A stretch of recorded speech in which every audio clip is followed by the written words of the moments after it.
Hello, everybody. Welcome to the Zebra Marketing Show. And thanks for joining us today. We're going to talk about those times when, there are times when you're talking to a client and everything just clicks and, they hear your solution, they think it sounds great, and they're ready to buy. And then there's those times when you end up in a competitive bidding process or you have an RFP and um, they're looking at multiple prospective partners, not just you. And so why is it that sometimes you end up in this competitive bidding process and other times the client is just ready to say yes? And how do you get to yes more often without having to go through that process where they're comparing you to your competitors, which means they're not really sold on you necessarily, and they're considering other options. So today we're going to talk all about that. If this is a useful, helpful conversation for you, please share with your network if you know someone who would benefit from this conversation. And, please drop your comments in the post, because I will be back to check comments and respond to the comments. And I look forward to, seeing your questions, or if you have any thoughts about this, please drop a comment.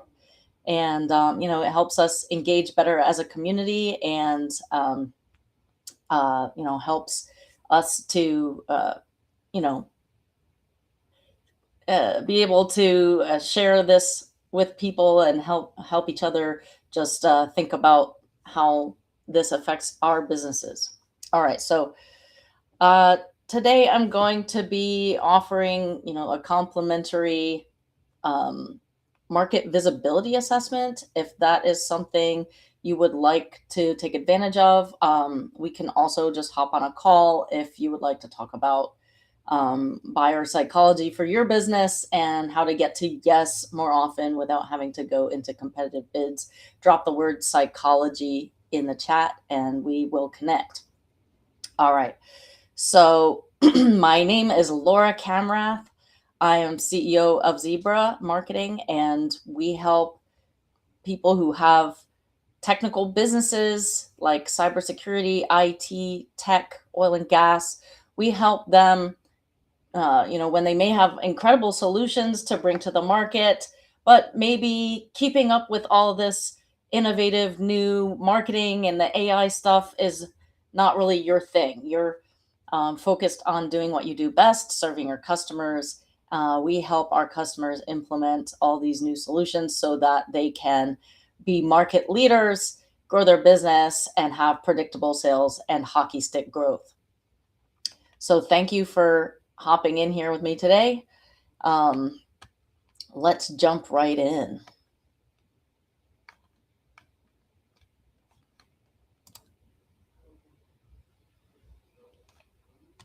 Oh.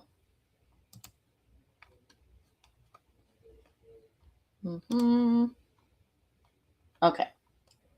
So why do buyers say yes before they even compare vendors? Most buying decisions start long before the proposals are reviewed or pricing is even on the table. So, understanding what truly drives buyer confidence is the key to winning more deals.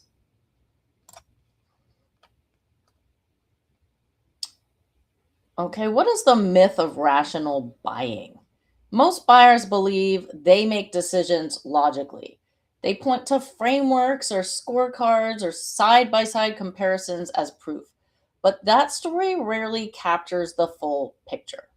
So, what does the picture look like? We've got features, they're evaluating the actual capabilities. We've got pricing, comparing cost structures. We've got proposals, reviewing deliverables. And we've got vendors assessing fit. So, that's rarely where the decision really begins. Something deeper and far less rational is already at work.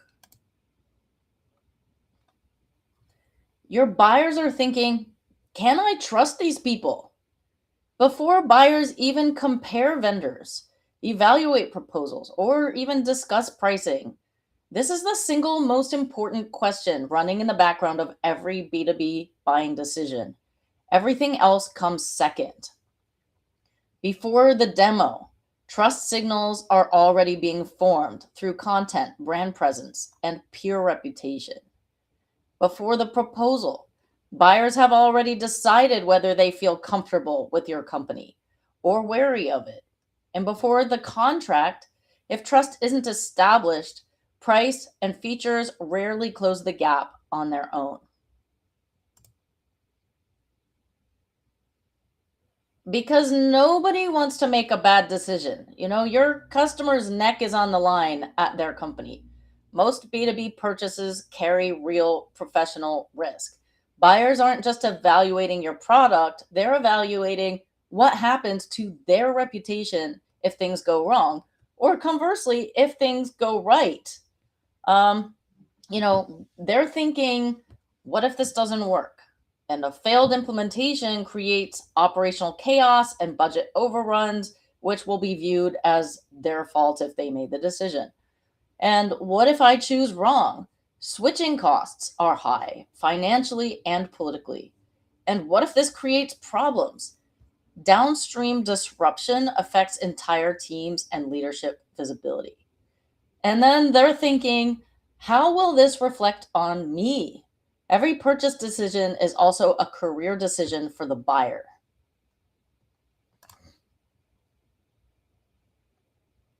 The conventional assumption: buyers are searching for the best solutions, the one with the most features, the strongest roadmap, the most competitive price is going to win.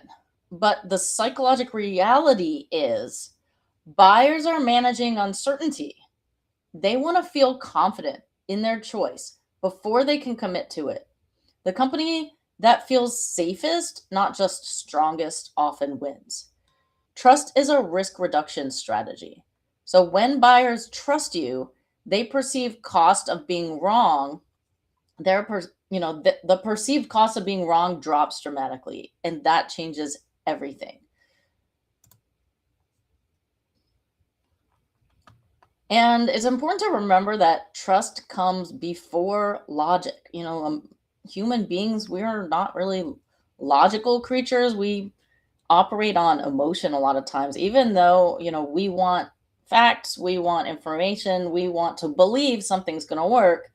But when it comes down to it, it's really about who do we trust most. And trusting most also has to do with, do we really believe that we're going to get the promised result? Do we really believe we're going to have the promised experience? So, trust creates willingness to engage, and then logic sort of comes second and justifies the decision being made. So, we start with trust, like, okay, these are good people. They seem like they know what they're doing. They seem professional. They seem trustworthy. And then we look for reasons to believe, logic. How can we justify this decision? Oh, look, they've got all these credentials. Oh, look, they've got all of these great case studies and white papers. Um, so, this is how we operate as humans, like psychologically. We're looking for the people who we trust most first.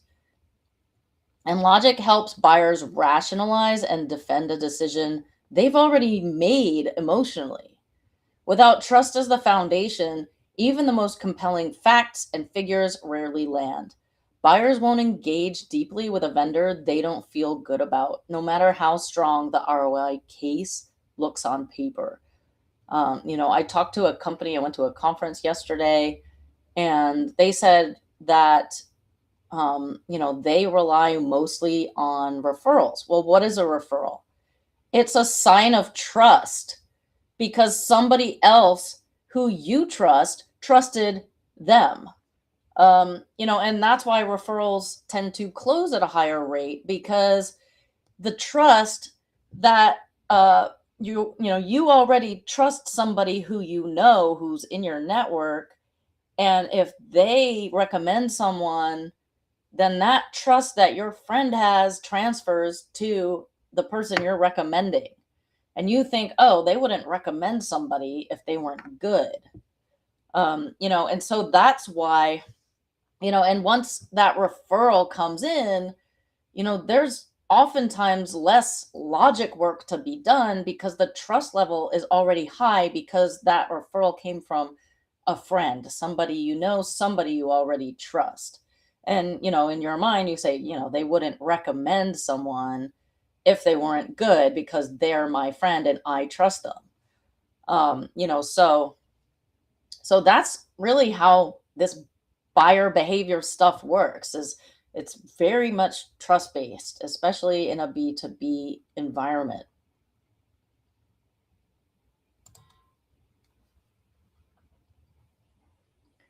Familiarity familiarity creates confidence. So people instinctively trust what feels familiar. In psychology, this is known as the mere exposure effect. Repeated exposure to something or someone increases our positive perception of it. For B2B buyers, this plays out across every touch point. Content and thought leadership, articles, guides, reports that repeatedly surface your name in relevant context, webinars and events, live appearances that put a human face and voice behind your brand. Now, if they go to the trade show and they meet you, it increases the trust level because they've met you. If you're a total creep, of course, it's going to work the opposite direction. But, if you're a pretty okay person and you know what you're doing, and they meet you and they realize that, that's going to increase the trust level. Emails and social media posts, consistent presence in the channels your buyers already inhabit daily. If they're seeing your thought leadership material every day and they're like, oh yeah, these guys totally know what they're doing, they definitely are experts in this topic, when it comes time and they need services like you offer, they're going to think of you. So, this is the same reason, the familiarity factor is the same reason that Coca-Cola pays, millions of dollars to put Coca-Colas in movies. Because the more we see a Coca-Cola, the more we're going to think, oh, that's Coke. That's good. I like that. It's part of my world. I trust Coke. I like Coke. And perhaps the reason many of us don't like Pepsi as much. I don't think I know anyone who says that they like Pepsi better, but maybe some people do. I don't know. It's just because like Coca-Cola is probably everywhere and Pepsi maybe less so.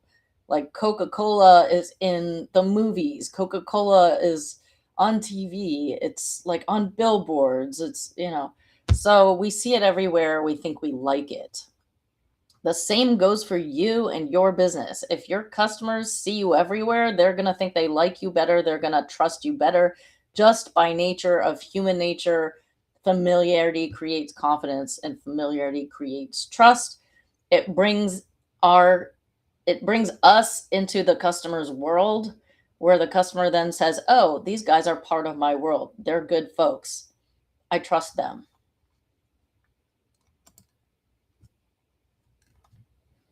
And when that trust level is high, again, it's easier to close deals because, if they're seeing you more, if they're trusting you more, it's going to make that sales process much easier.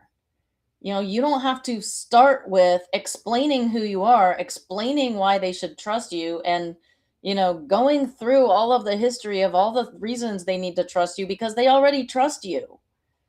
If you're building that trust all along the way, their perceived risk level feels lower because they know who you are. It's like, a stranger coming and knocking on your door and asking if you want to buy something compared to you just going and buying it because you already know who they are and what it is. You're going to be wary of somebody knocking on your door trying to sell you something. You're not going to trust that person. You're going to think something's weird. Whereas if it's just like something that you already know, you're already familiar with, and if it's Coca-Cola, somebody comes and knocks on your door and offers you a Coca-Cola and says, "Hey, would you like to buy a Coca-Cola for $1?" You're going to be like, "What is wrong with you? Why are you showing up at my door?" Whereas, if you're just out at the supermarket and you're thirsty, maybe you're just going to be like, "Oh, I'm just going to buy one for $1," and that's fine. You're going to feel just differently about it. Um, and the same goes for your customers. If you're like calling them, knocking on their door, and they don't know who you are, they're gonna close the door in your face because they don't think it's relevant to them. They don't know why they should listen to you. But if you've been, out at conferences and following up and maybe posting on LinkedIn, and maybe you send them direct mail. Maybe um, you have an event and you invite them to it. You've been doing things all along the way where the trust level is being built and the trust level is growing. When you go knock on their door, they're going to open the door for you because they know who you are and they trust you. And again, it all comes back to their neck is on the line for the decisions that they make. It reflects on them in their career if they make a bad decision. So, you know, the more they trust you, the more they believe that you're going to give them a good result and do what is promised, do what you're promising to do, get them the results you promised to get them, give them the experience that you promised to give them, you know, the less they're going to worry about something not going right or the risk level being too high. The psychology of recognition. Imagine you're a buyer evaluating two vendors with nearly identical solutions. One solution you've never seen before. The other has shown up in your LinkedIn feed, your inbox, an industry webinar you attended last quarter. Who gets the benefit of the doubt? Obviously, vendor A, no prior exposure, no brand recognition. Every claim must be proven from scratch. So you're starting at ground zero every time you talk to someone. It requires more evidence, more time, more convincing. And at the end of the day, they may not be convinced. Whereas vendor B uh, is familiar. You've been seeing them repeatedly for months. They already feel credible before the first conversation. Claims land faster. If they say, we can do this amazing thing, get this amazing result, you're much more likely to believe them. And then objections come later, if at all. You're much more willing to just even have a conversation, let alone, you know, ask for a proposal. Whereas vendor A, they may not even be able to get a meeting because they don't, the customer doesn't know who they are. So the familiar company wins every time, not because they earned it in the room, but because they earned it long before the room existed. The doors open for the companies who are out there, who are seen repeatedly, who are credible, who are doing thought leadership. And, that's what opens the doors and makes it much easier for sales to happen. Salespeople, you want those meetings coming in the door. You don't want the salespeople having to chase and chase and chase because the people who are out there chasing, that's vendor A.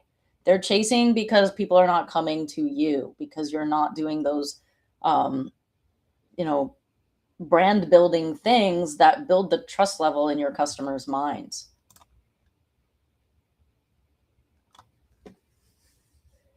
And like we said before, buyers make decisions emotionally and then they justify them logically.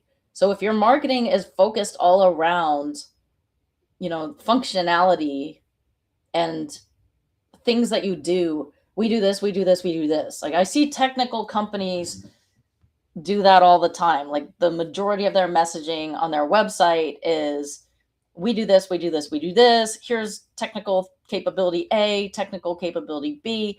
And yes, the technical capabilities are important, but we are emotional beings and we make decisions emotionally first. And so if we don't think that it's even worth digging in, we're not going to even look at the technical content. So we have to first trust before we will, rationalize with logic. And, technical details are logic. That's reasons to believe. If we say, we can help you reduce your risk level by 20% or reduce your cost by 20%, if they don't trust us and we're getting up on a soapbox saying we're going to get this incredible result, they're going to say, well, that's hooey. We don't believe that. And why would we believe you? But if you've been showing them the reasons to believe that all along the way, then that claim doesn't seem so far-fetched. And then they might say, well, gosh, if they're getting this incredible result for other companies, I want that incredible result too. And I believe them that this is what's going on. So first we have to trust, and trust is emotional. It's a human nature thing. Neuroscience research consistently shows that emotional responses precede rational analysis. The feeling of confidence, comfort, or concern arrives before the spreadsheet does. So if you don't have messaging that builds that trust with your customers, that explains, connects with them as a human being and explains to them why they should trust you, why they should believe you, and who you are, and just building that trust level along the way, it's going to just be a lot harder to close deals or to even get appointments in the first place. If you're doing the trust building all along the way, those doors are going to naturally open for you. Because we call that like inbound marketing, because instead of what we call outbound marketing, where, like, I don't know, you're cold calling would be an example of outbound marketing. You're just cold calling them, hoping they need something that you do. But the problem is, if that's all you're doing is you're cold calling, when they pick up the phone, they don't know who you are. They don't know why you're calling them. They don't want to talk to you. They certainly don't want to have a meeting. They don't want to have a meeting until they think they should have a meeting. They want it to be their decision. And when they decide that they want to have a decision because they've been seeing your LinkedIn content and they saw you at the trade show and they attended your webinar and they went to your event and, all of these things, they saw your ads, whatever it was, they received direct mail from you. All of the trust building touch points along the way. Now they have a need for your service. Guess who they're going to call first? Is the vendor they trust the most. And the person who comes to mind first and foremost, and you want that to be you. That's called inbound marketing. Instead of you out there chasing with cold calling and all of that, they're coming to you. They're inbound. They're coming to you because you built that trust. You did the work. So, what can you do to build those emotional impressions first? Um, and then follow it up with the reasons to believe, the technical content, the functionality. But start with the benefits. Start with the, what do we do for people? What does that mean for them? Not just like, what do we do? What is the result we get? But what does that mean for the company? What does that do for them? Because at the end of the day, we're not buying, we're not buying features and functions, certainly.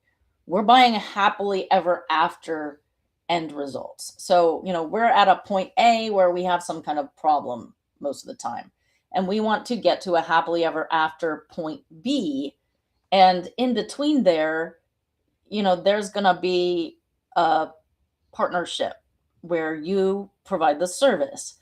And they have to believe that your service is the actual bridge to get them from point A to point B.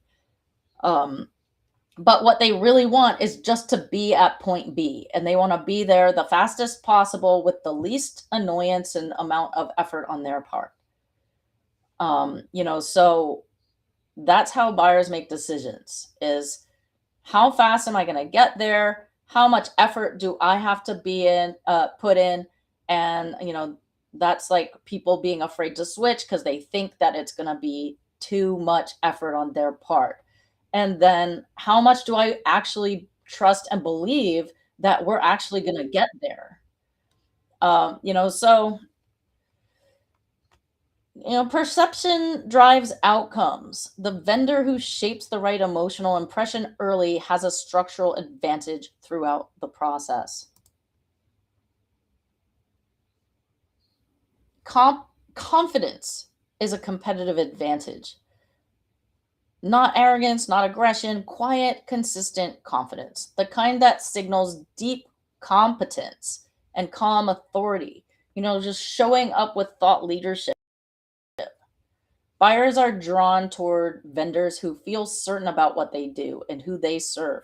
Confidence signals that a company has done this before, they know what works, and they won't need to be managed through uncertainty. They're not going to need babysitting. The effort on the part of the customer is going to be low. That's what customers want to see is that the effort for this result to be achieved is going to be low on their part, and you're going to take care of it.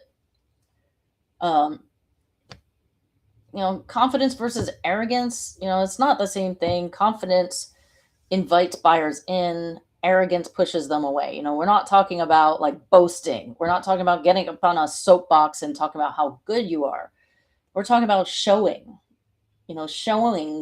how good you are by teaching, oftentimes, educating. The difference lies in whether your certainty serves the buyer or only yourself. And, I like to kind of refer to this as, are we trying to be a salesy weirdo or are we just showing up and trying to help? We don't want to be a salesy weirdo. And then we've got confidence as a signal. When you communicate with conviction and clarity, buyers infer that your team is equally capable in delivery. So, just like we talked about websites before, and, if your website doesn't look professional and it's not an easy user experience and they're not able to find what they are looking for and the message isn't clear, they're going to judge your business based on what they see. So if that's the experience they have when they come to your website, they're going to assume that working with you is going to be the same way. So what kind of experience are you giving your customer? Because their initial impressions is what they're going to judge you on and assume that the rest of the experience and working with you is going to be just like that.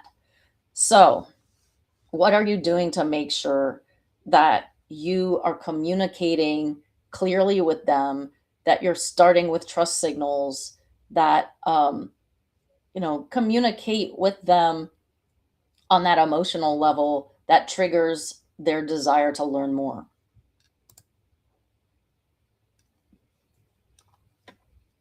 And messaging shapes perception.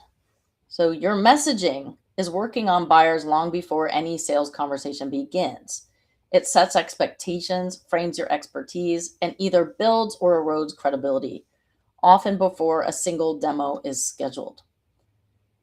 So, credibility. Does your messaging make buyers believe you understand their world, their problems, their pressures, their language? If you can speak to your customers' problems better than even they can, they're going to believe that you know how to solve them. You better bet. If you're able to articulate their problems better than they can, they're going to trust you because they're going to know, like, hey, these guys have been here before. We're not the first ones. This is not their first rodeo, and they know how to solve this problem. And then the expertise. Does your content demonstrate depth and genuine insight, or does it feel generic and interchangeable with competitors? Are you differentiated? Do you show that you're solving this problem in a new and different way, or do you just look like everybody else? And if you haven't taken a look at what your competitors are doing, maybe now would be a good time, because you don't want to look like just another crayon in the box. You want to be bright orange, and you want to be noticed for all the right reasons. And then trustworthiness. Does your tone signal honesty and transparency, or does it feel like every word is optimized to sell? Again, we don't want to show up as salesy weirdos. We don't want to be getting on a soapbox and talking about how good we are.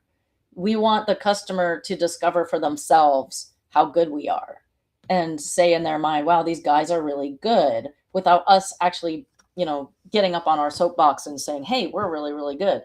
Because, and how do we do that? We do that with reasons to believe, which is like case studies and white papers and testimonials, where we can show, or, even in oil and gas businesses, pilot studies that have real results, like showing that we do get the results that we promise.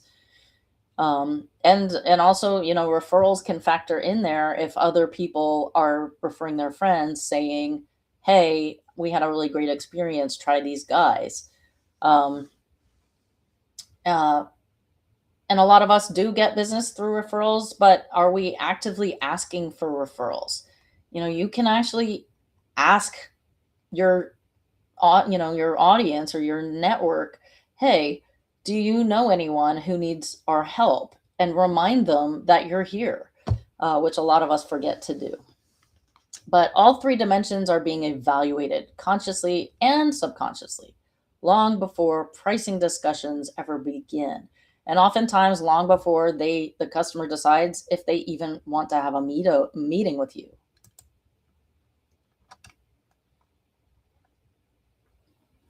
Clarity builds confidence. So if things are confusing, if things are not clear, if there are too many options, if they're not exactly sure what's going on, that will kill a deal. Confusion, a confused buyer doesn't buy.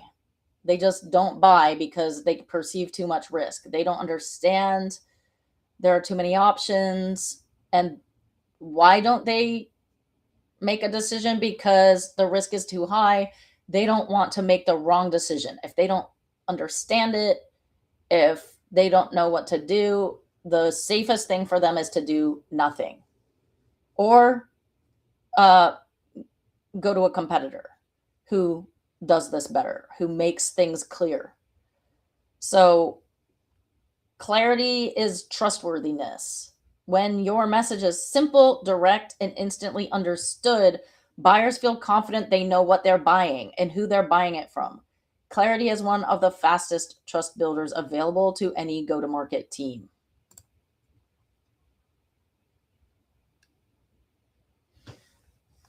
Teaching, educating your market creates trust. The most trusted brands in B2B don't just sell, they educate.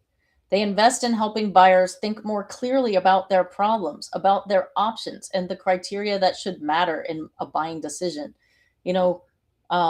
What is important, and giving them a little taste, like we said before, of how you help customers solve problems. Give away some of your best stuff, because chances are, you give away some of your best stuff and they realize now they're part of the way there, but they're not all the way there.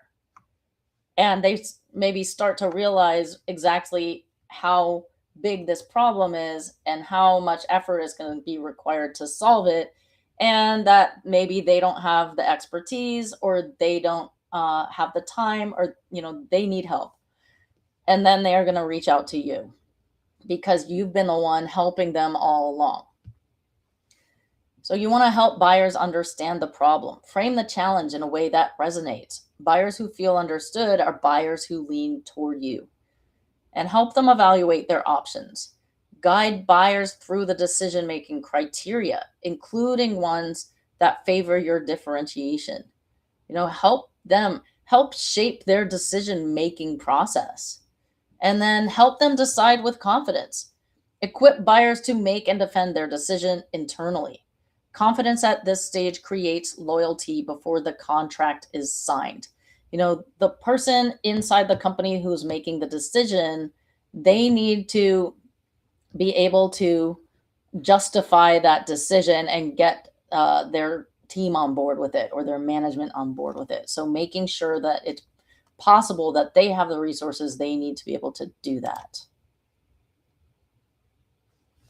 And why teaching beats pitching. Pitching is being a salesy weirdo. We're up on our soapbox saying, buy from us. We're the best. Here's what we do. Here's what we offer. And here's why you should choose us over everyone else. But, as soon as a customer hears that salesiness, they shut down. Nobody likes to be sold. No one likes a salesy weirdo. And being one kills the deal every time. Teaching, on the other hand, educating your market, it's more like, here's how to think about this problem. Here's what questions you should be asking. Here's what good looks like. Teaching creates trust. It signals generosity and expertise, and buyers become advocates even before they've even signed anything. If they trust you, they believe in you. They believe you're going to solve their problem. And that's why they're hiring you. The company that teaches buyers how to buy almost always earns the right to be at the top of their shortlist. Trust is built before sales calls. So, brand awareness, buyers first notice your name or presence. And then we have content engagement. Prospect reads articles or watches a resource, or they attend a webinar or like a LinkedIn post, or stop by your booth at a trade show. They're beginning to engage with you. And then peer validation. They see recommendations or case studies that confirm the value. We call these reasons to believe. And then the sales conversation. The first outreach occurs with trust already built. So by the time your sales team reaches out, many buyers have already formed a meaningful impression of your company. They've read your content, scanned your website, heard your name at an event, or a peer mentions you. The sales conversation doesn't start trust, it inherits it. If you build it early or enter the conversation at a disadvantage, but if you don't build it early, you're entering the conversation at a disadvantage. People who are not doing this, they have to start from scratch building that trust. Whereas if you are giving these little touch points all along the way, you're going to be able to build that trust till, people are ready to say yes and doors are going to open.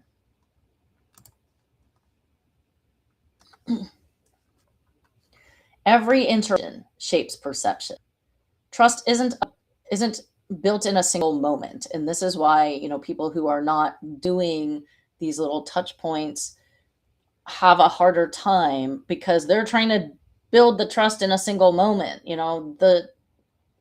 They're trying to hammer people over the head to create opportunities, when it's the accumulated result of dozens of small interactions over time that really builds that trust.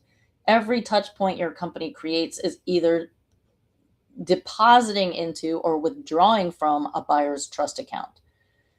So what kinds of interactions do we have? We've got emails.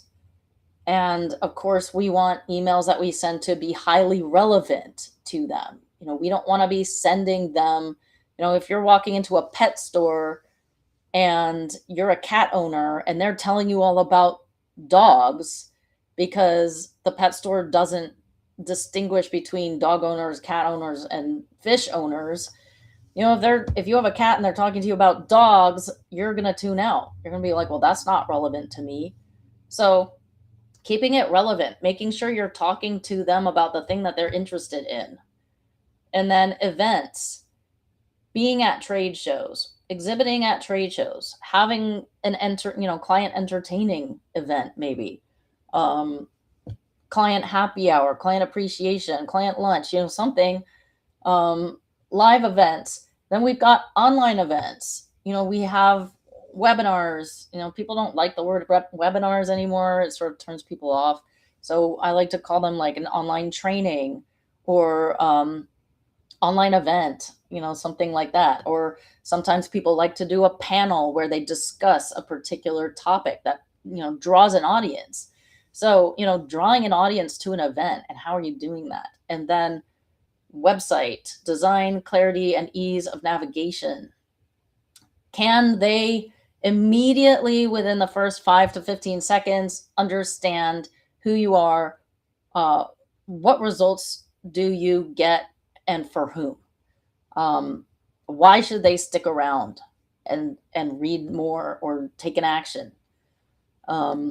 So the clarity of the website and the ease of use. And again, think of your website like your business suit you're wearing to a job interview.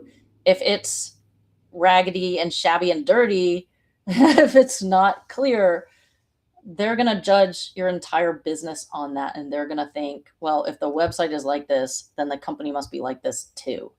So, it is important to show up with clear messaging, easy for them to get to what they're looking for, navigation, and making sure that they have a good experience on the website as well.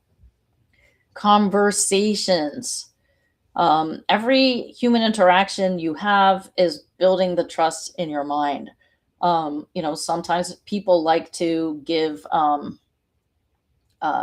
talks at trade shows, or see if you can get on podcasts, or like I'm doing here today, a live stream where people can actually hop in and join the conversation and actually see you and have FaceTime with you. And then content, articles, guides, reports, and case studies and white papers and all of that stuff that shows reasons to believe that you guys do what you say you're going to do.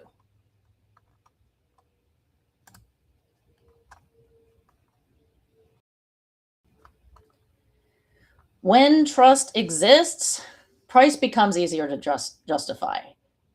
Higher trust level means you can charge more, because if the customer is convinced that if we hire these folks, we're going to, I believe that we're going to get the result, we're going to get it fast, and the effort on my part is going to be low.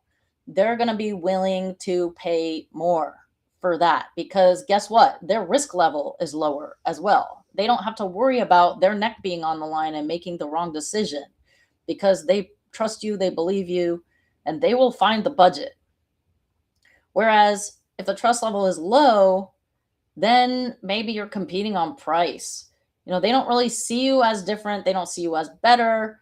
They just see you as, okay, you can do the job you say, but the risk level is higher, because they're thinking in their mind, well, what if something goes wrong? What if we don't have the experience that they're promising? What if we don't get the results that they're promising? And, they're not going to want to pay as much for that, because there's risk involved, and their neck is on the line, and their career is on the line if they make the wrong decision. So, sometimes companies are afraid to charge more, but guess what? When you have your marketing ducks in a row and you're showing up for your customers with thought leadership and education, you can charge more, and that adds to your bottom line and your, revenue at the end of the year. That, if your competitor is charging less and you're able to charge more, you're going to be doing better. And if you're doing better, you can invest more into your marketing and into your business and into your team. So, most go-to-market teams over-index on price competitiveness and underinvest in trust. The data consistently shows that buyers who trust a vendor are far more price tolerant and far less likely to defect when a cheaper alternative appears. So, you don't want to be seen as a commodity. And if you're properly differentiated with your messaging and you are different, you are better, you're doing what you promise, you're getting the results promised, and that trust level is high, you're educating your market, you're helping them solve their problems all day, every day, they're going to trust you and they're going to be willing to pay more.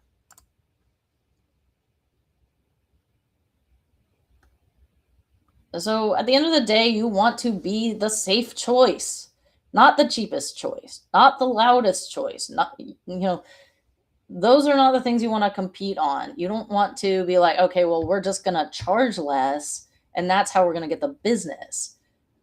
That's a losing battle because your competitor can just say, well, we're going to lower our price. And then you get into like price wars. And then nobody's making money. And, nobody wants that. So the better approach is that you are producing relevant thought leadership content that educates your market. You're showing up in the places where your audience hangs out. So, really understanding who is my target customer and where can I get in front of them. And then, the company that minimizes the perceived risk through clarity, consistency, credibility, building that trust all along the way is the ones buyers will feel confident choosing, defending, and returning to.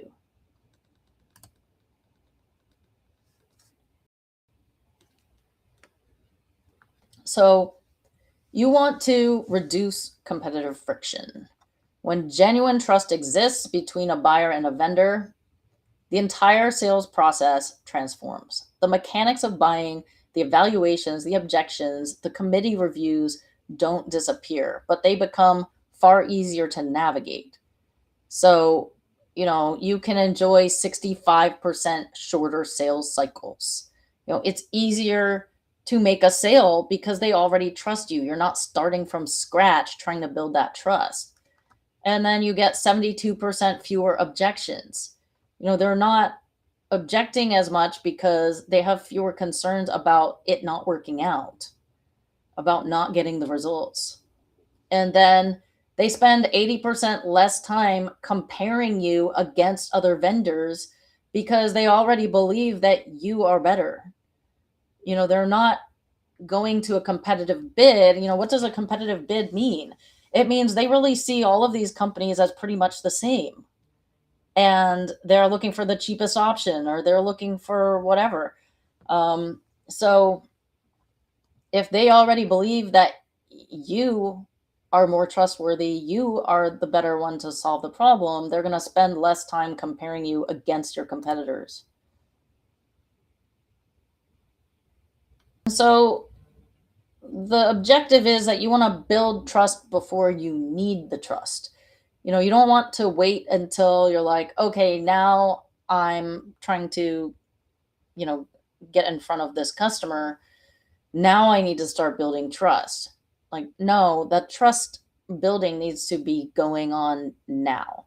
And investing in that now will pay dividends down the road. So the most common mistake in go-to-market teams is they treat trust as something to establish during the sales process. So by then, it's often too late to catch up with a competitor who's been building the trust for months. So somebody who's been a company who's been building the trust for months, they're just going to be seen as, the better option, because they're going to be known and people are going to talk about them. Think about this sort of as a trust bank account. Every piece of content, every event appearance, every helpful email, every clear and compelling web page is a deposit in the trust bank account. And when that buying moment arrives, the company with the largest trust balance wins almost by default. So don't wait until a proposal to start trying to earn that trust. Start long before a buying decision is ever triggered. So, what you will find when you do this well is that the sales conversations become easier and they become more plentiful. More people want to talk to you because they know who you are, they know you get good results, and they know that they can trust you. So plant early. Begin trust building 6 to 12 months before buyers enter an active cycle. Nurture consistently, maintain presence across channels with relevant, valuable content, and harvest at the right moment. When buyers are ready, your trust balance positions you as the obvious choice. The companies that win understand psychology. The top performing go to market teams aren't just building better products or writing better proposals, they're deliberately engineering trust at every stage of the buyer journey. And they do it through four consistent levers. Familiarity. Show up consistently in the spaces and channels your buyers inhabit. The mere exposure effect is real and it compounds over time. Visibility. Be present and recognizable before buyers are even in an active buying cycle. Invisible companies can't be trusted. If they don't know who you are, they're not going to trust you. And then credibility. Demonstrate expertise through teaching, evidence, and social proof. Credibility is earned in public over time. And, these are the reasons to believe. Why should we believe that you're going to do what you say you're going to do? Well, because look at our case studies, look at our white papers, look at our pilot data, look at our customer testimonials, look at our certifications and credentials, look at our long history of experience helping people just like you. And this also is where niching down or targeting into a niche can help you. Because, if you're like, hey, we help any kind of company to get this result, people are not going to hear that. And you're not going to be like the number one at helping this kind of company. So if you are very specific in who you help, and you say, like, we help uh, home health care businesses to secure their patient data so that there is never a breach and people's information is not exposed. Just made that up. But if you're very specific in your messaging about who you help, it resonates more, and it's a higher level of perceived credibility, because in their head the customer says, oh, look, this is for me, they help people just like me. And people want to work with somebody who is specific to them more than they want to look for like a one size fits all generalist, because they're going to assume that their experience with someone who specializes in helping people just like them is going to be better at helping someone just like them, because that company has done it over and over again and they know your business. So, and then we have consistency, which is showing up in the same way with the same voice and values across every touch point. Inconsistency signals instability.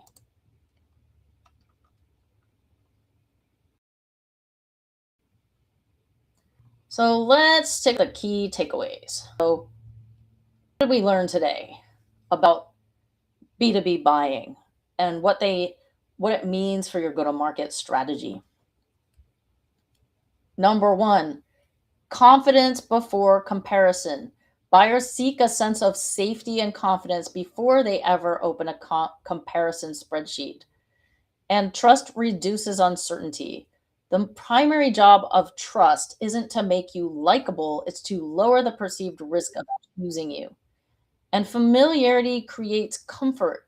Repeated exposure builds the psychological foundation that makes buyers willing to engage seriously. And then number four, teaching builds credibility. The companies that educate their buyers earn more trust than the ones that only pitch. And then number five, visibility influences decisions. Being recognized at the moment of decision is an advantage that takes months to build and seconds to leverage. And number six, perception shapes outcomes. What buyers feel about your brand is often more decisive than what they know about your product.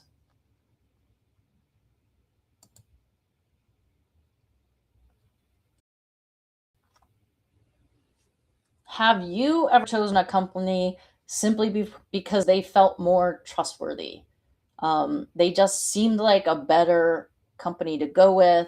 They seemed more trustworthy. Think back to a purchasing decision that maybe you have made personally or professionally.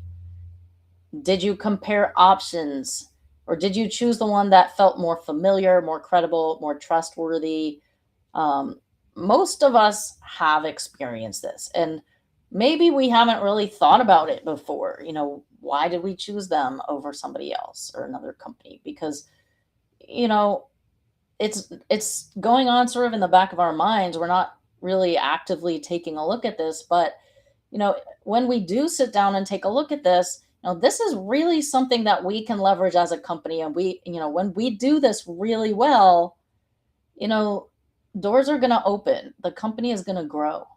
And, you know, it comes down to human psychology. And are you building the kind of trust that makes buyers choose you before they've even compared you to your competitors or their other options?